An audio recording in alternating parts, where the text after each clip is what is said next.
Hello guys, so good evening. Meron tayo ditong Acer laptop. Yan. So, yung problema nito ay zoom out nga natin. That's it.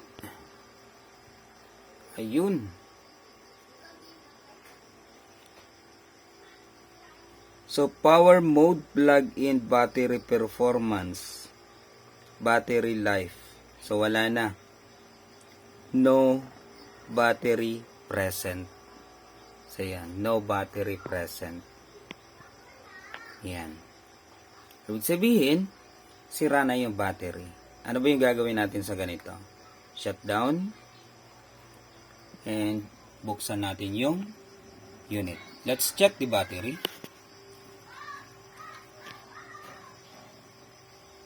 Post natin muna.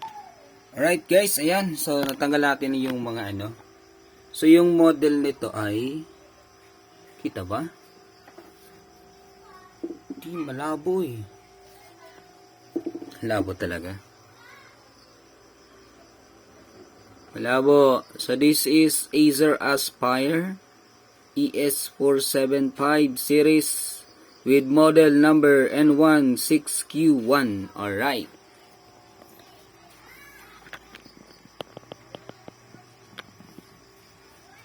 Sige.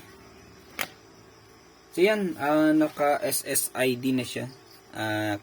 SSD. Naka SSD na siya na 128GB. Very good naman, kaya pala ang bilis na ng process niya. Sige, tanggalin muna natin yung SSD niya. Then, yung RAM niya is 4GB. Oops, tanggal pala to. Hindi na ibalik. Okay. So, since pinapalitan siya ng SSD, so, yun. Hindi lang naibalik yung sa sounds niya o yung speaker. Right?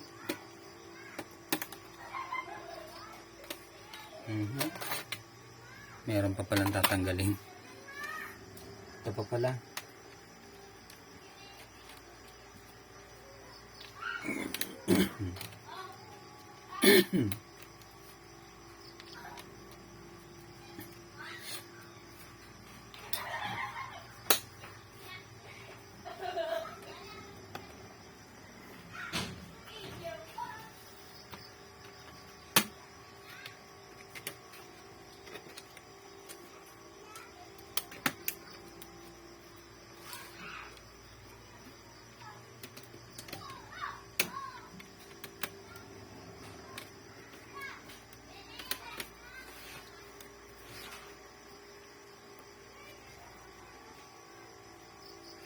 Ayaw matanggal guys ha. Oops, mayroon pa pala. Naka naman.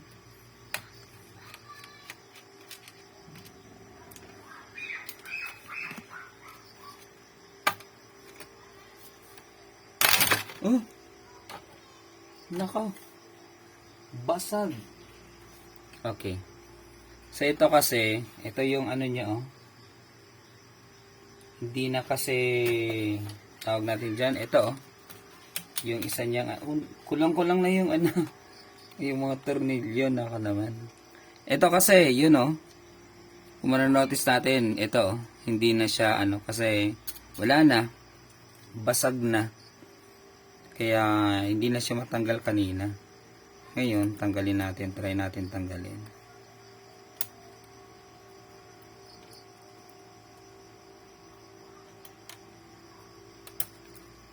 Okay, maya na lang.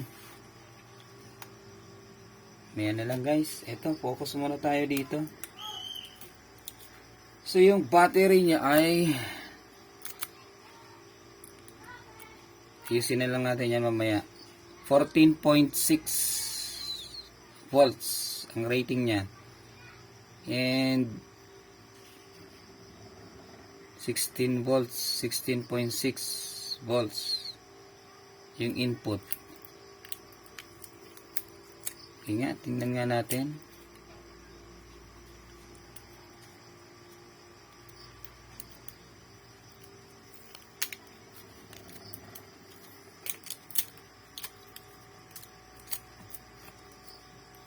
May nagbukas na nito. May nag-check na nito, guys. Halatang binuksan na.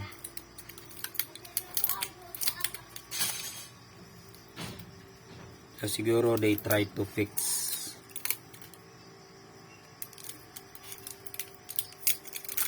Tingnan natin ano ba yung magagawa natin dito.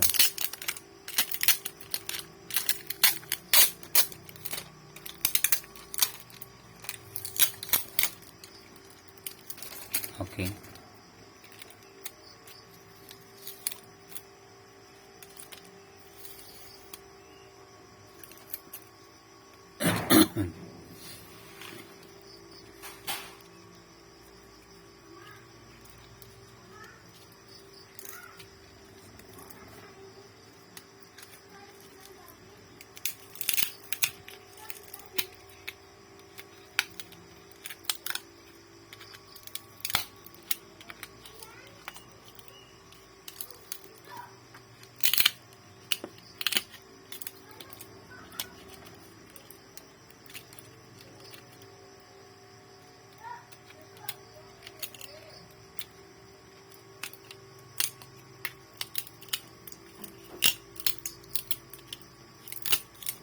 So ayun nga guys, ito na siya, naming double-sided tape. Alright, check natin. 20.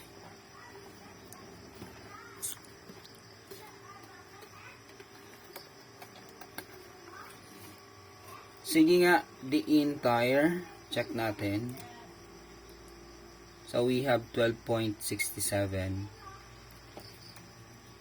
Pero na-charging na siya guys. Dito, 3.69. Dito naman ay 3.77. 1.44. Okay, so may problema na tong isang ito. Ito yung may problema. So dapat kasi yung rating nila, gaya nito, 3.69, 3.77, then ito, 3.75. So normally, kapag 3.77, sabihin natin 3.5, 3 plus 3 plus 3, 9, then plus 1.5 is 10.5, then plus another 3.5, so that is 14, then sabihin natin 7.7, so 14.6, ano, so 14.6, so pwede din naman 16, ano, 16, so kung 16, so ibig sabihin nito 4 volts, 4 volts yung ano ng bawat isa, yung supply. So since 3.77 siya, pag ground off mo 4 volts na siya, so yun.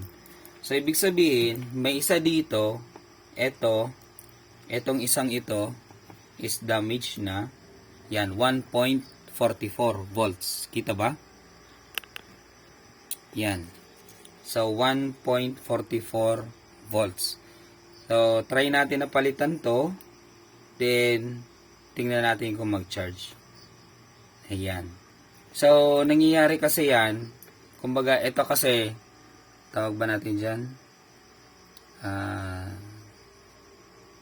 Naka-parallel ba to? Naka-series. So, naka-parallel siya. Tama ba? Yes. Tama, naka-parallel siya. Parallel connection. So, ibig sabihin, kapag mababa yung voltahe ng isa or damage na, so hindi siya talaga totally mag-charge. No? Then, kung mababa na yung voltahe ng isang battery, kasi ina-add niya yan lahat eh. 3.77, i-plus mo yan, so magiging 14.6 or abutin pa yan ng 16.4. Ano? So, ibig sabihin, pag meron dyan isang mababa, kagaya nito, ibig sabihin nun, kulang yung voltahe pumapasok, at the same time kung sira na ito, hindi na nag-charge, so yun yung cause kung bakit the entire system of this battery of this, yes, but of this setup, this battery, so hindi na siya nag-charge. Ano po? So yun yung main problem nito. Okay? Tingnan nga natin yung positive niya and negative. Kung may reading pa. Ayan, wala na siyang reading, guys. Wala na siyang output.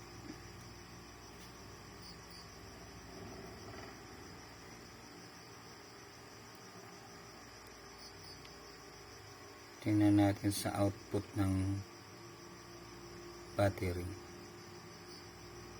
Wala ah. Wala.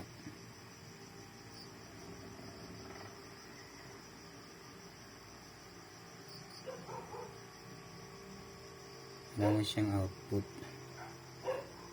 Okay.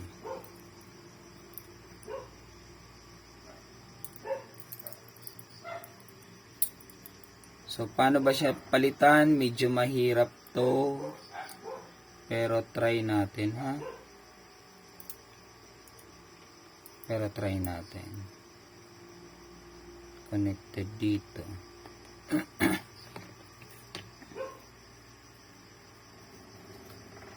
Sige nga.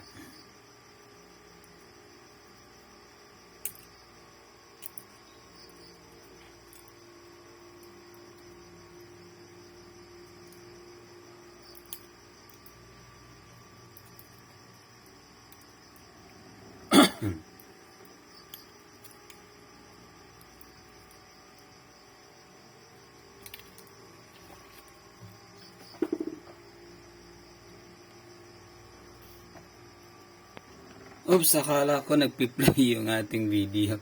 Hindi pala, nakapost pala. Ayan, natanggal ko na siya, guys. Gamit lang to. So, tinanggal ko lang siya. Then, that's it. Okay na siya. So, ayusin na lang natin.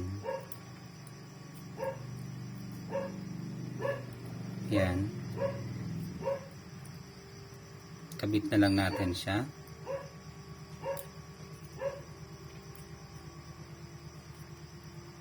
Yan. So, dapat nakaganyan yan. Ito naman, ayusin na lang natin. Yan. So, dapat nakaganyan yan. Alright. So, hanap tayo ng kaparehong voltahe na battery. Alright. Ito, guys, nakakuha na tayo. Spare na lang tayo dito. So, check muna natin yung voltahe nito. Sige nga. Oops, negative. 9.5. 1.4. 1.4. 2.54. 254. Nako, baba. Masyado yung voltahe nito. So, ito, 1.30. 1.3. So, mababa masyado.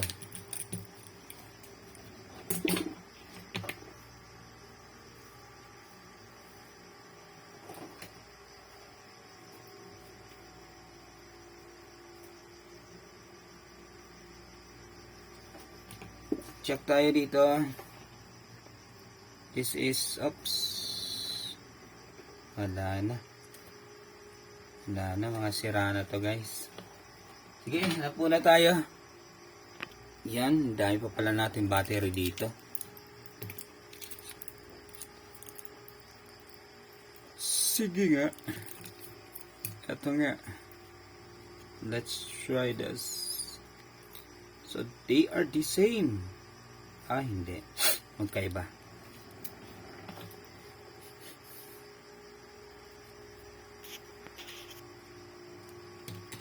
Right? Check nga natin to. Uy, 3 point. So, this is,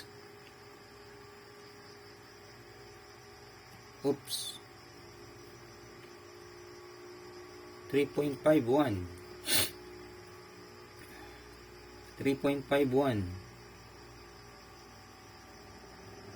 3.51.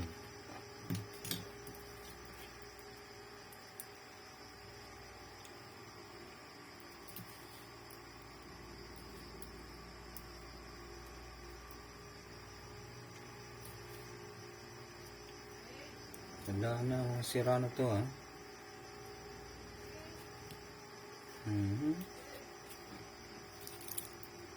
Sira na talaga guys.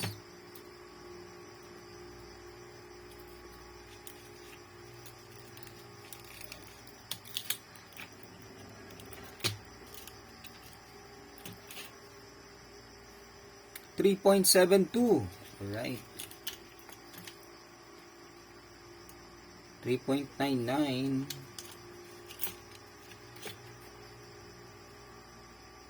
104. 3.92. Okay. So let's get this. Kunin natin tong isang ito. I think they are the same. They are the same from Acer. Para lang naman yan kahit nagkabaliktad yung color coding niya. Pero ay problema na din ito. Ito din 1 point ano na lang. Sige nga.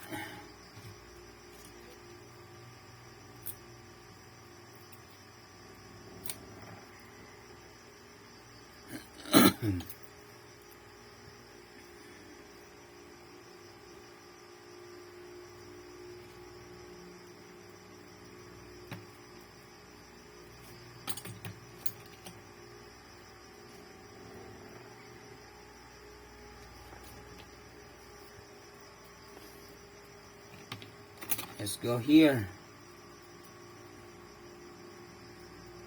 And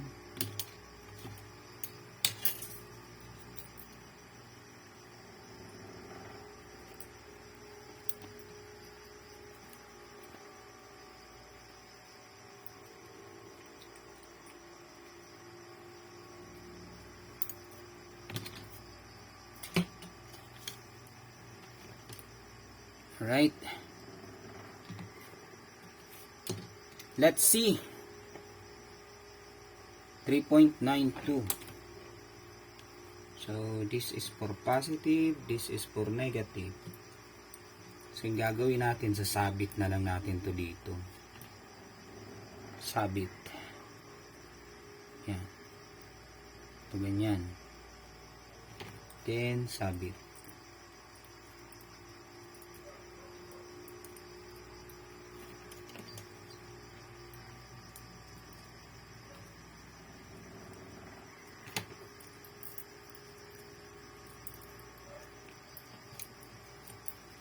Yon. Pero ito mukhang baliktad ata ah. Ikutin ko nga yun. Pwede ba ikutin yun? Magganon lang. Pwede ba ikutin yun?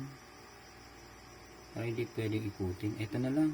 Adjust na lang natin to pag ganyan ah.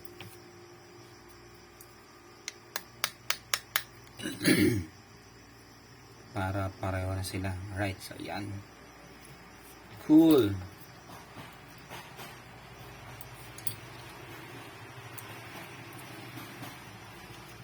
Nakikita ba yung ginagawa ko? So basta yun. Sasabit mo lang yan dyan. Tapos pag okay na, okay na. Pag okay na, syempre okay na. Ano?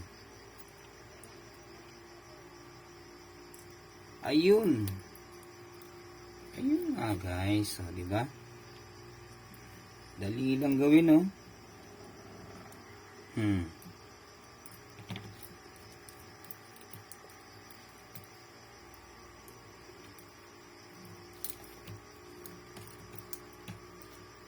Meron na ba?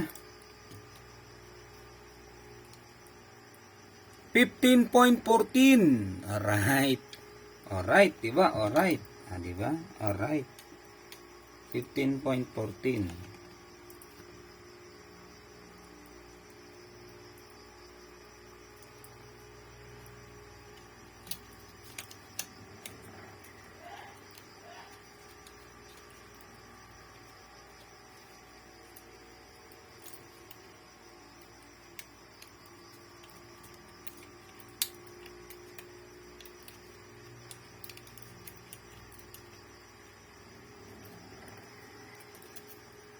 Paano na ba to? Mali ba yung lagay ko?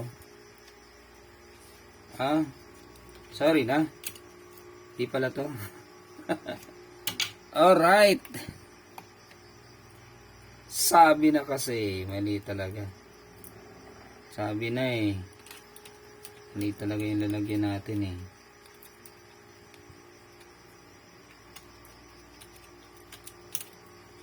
Basta yun ang alam ko. Mali yung lagay natin.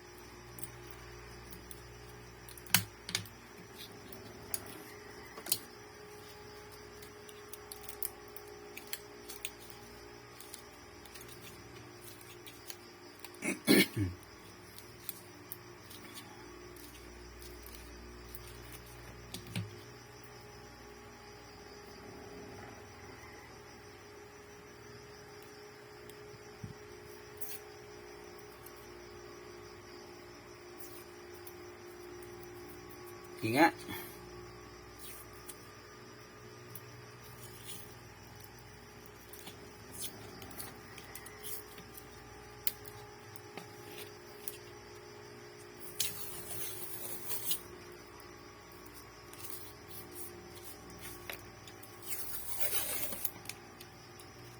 Nako, naputol pa.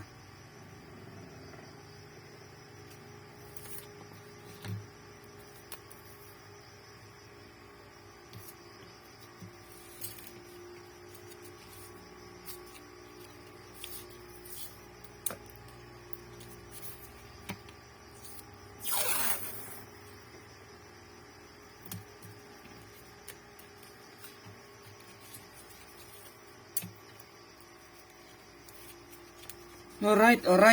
Let's see. So, double check ulit natin kung functional ba siya.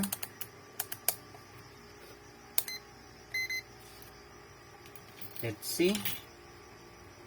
Paano ko ba makikita na tinanggal ko na nga? Hinano ko na nga. Paano ko siya matitest?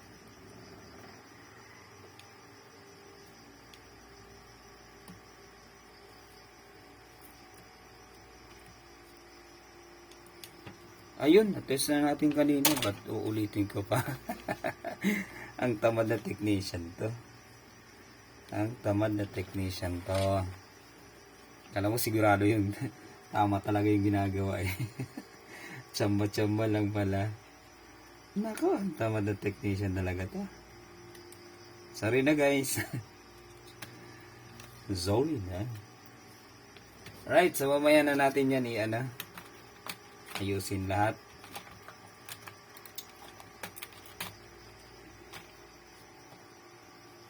Pwede naman hindi na muna. Lagyan mo na lang siya ng SSD. Makita natin kung charging.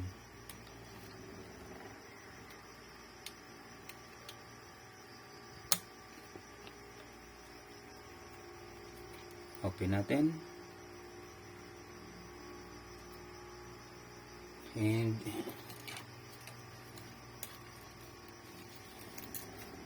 plug in nga natin.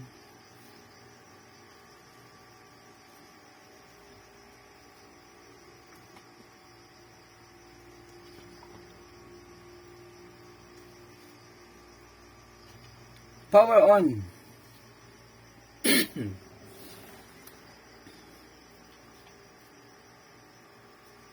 Ang bilis ng SSD talaga oh. No? Bilis nyo guys.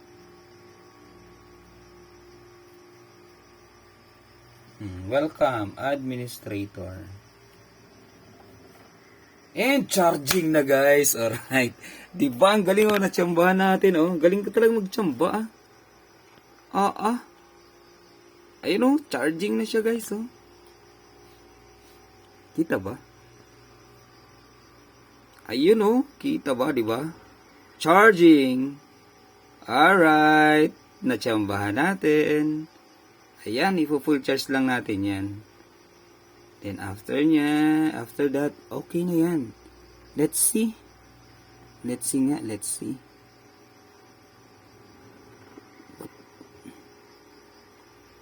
Oops, ano ba yung information nandyan? Hindi ko masyado makita. So, 74% available plug-in. O, 75% na yan, guys. Alright. Natsambahan natin. Alright. Meron kasi nagsasabi sa akin yun sa TV ko daw. Yung pag-repair ko daw ng TV, patsamba-tsamba lang daw. Kaya, well, bakit ko naman papatulan yan? Ano? So, basta ako, masaya na akong oops. Nawala ba? Tanggal ata yung battery natin. Asan sa battery natin? Wala na ba? Ayun pa. Yun, magsisipagtanggalan kasi yung ano natin eh. Yan guys, oh, tingnan nyo na lang.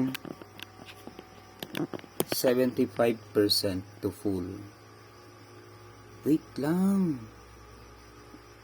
Yung ano kasi natin, oh. Right. Yan. Yan na guys. Yun, available. 75% available. Plug in. Alright. Ang galaw ng ano natin. Yan guys, so nakachamba na naman tayo. So, no need na bumili ng ng battery. So, yun. Ganun lang naman yun. Basta may isa o dalawa dyan na battery na na mababa na yung voltahe niya. So, palitan mo na. Ganun lang naman yun. Pag napalitan mo yan, then okay na. Okay na yan. Yan guys. So, thank you so much. So, sana may natutunan tayo sa video na to. Ito yung pinalitan natin na battery. Kumuha lang tayo dito. So, sa Acer din ito. So, they are almost the same in in model. So, kahit yung voltahe na pumapasok, kahit yung sa battery, they are almost the same. Kaya, dito na lang tayo kumuha. Yan, so sana may natutunan tayo sa video na to. Paano ba mag-repair ng battery? Paano ba Then, that's it. Hindi na kailangan natin bumili. So, this is also original battery. So, ang kagandahan kasi nito, from original to original battery, so papalitan mo lang, mas matagal pa din siyang malobat. Kumpara doon sa bibili ka online na 700 pesos, 1,000 pesos.